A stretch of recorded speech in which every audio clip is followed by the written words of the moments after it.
One of the fears that people have when they first get into commercial property, or they even start to think about getting into commercial property, is that what if we have vacancies? What if the tenant goes bust? What if something happens to the business? What if the tenant doesn't pay rent?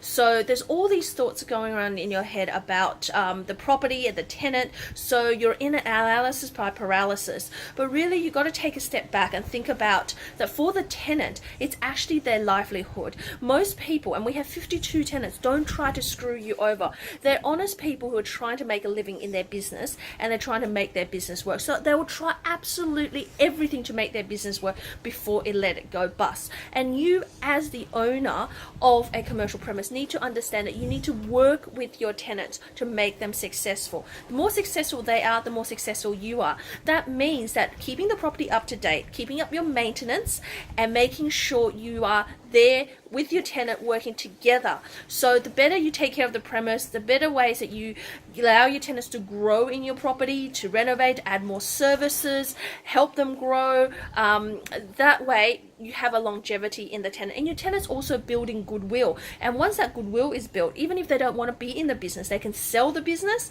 and it will pass on to someone else. So you always will have a tenant in the property.